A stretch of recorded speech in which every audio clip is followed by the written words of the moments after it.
social media wazukuru mune kavidhio kari kutenderera zvakanyanyisa kufacebook uku handiti kufacebook kumagrupu nekumapage nekumawhatsapp group again handiti kazara pese pese kavidhio kachona kemwana anonzi Natasha anga achitorwa vidhio namai vake but achirohwa achishungurudzwa zukuru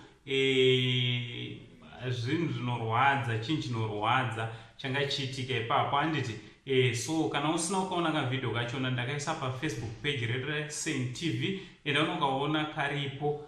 Don't forget to like our page also handiti so ndisanda kudze zvizere kana unga usati wasubscribe pathis channel kana uchiripo subscribe, turn on your notification bell kuitira pega pega patinoupload a video you will be notified handiti ndichitoti maswera sei kwese kwamuri vazukuru vasekuru Saint.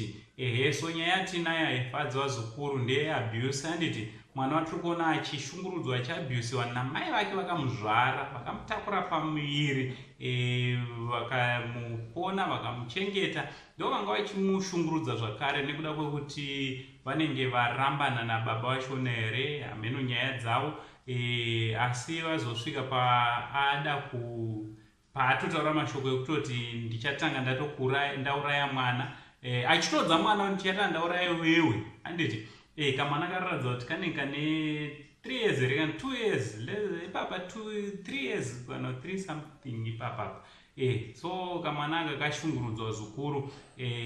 Mudzimai uyu anenge anonzi zita rake anonzi zviri kufungidzirwa kuti anonzi Veronica handiti Veronica Chikopo. Zviri kufungidzirwa zvakare kuti nyaya iyi yaitikira kuCape Town but ari maZimbabweans.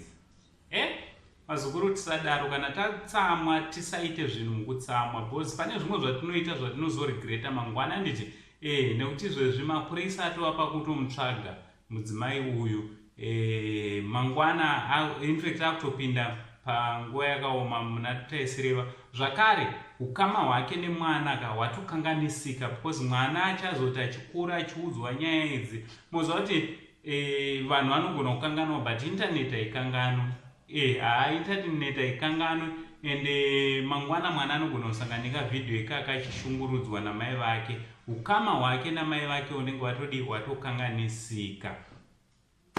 Amen. Ngataura nomacomments kuti munofungewo vazukuru munofungei nemudzimai uyu ari kutenderera pamaplatform esocial media. From Uncle Saint, the only Zimbabwean uncle, pari zvino ngatitaura nei kumacomments handiti tichibva tachi much love.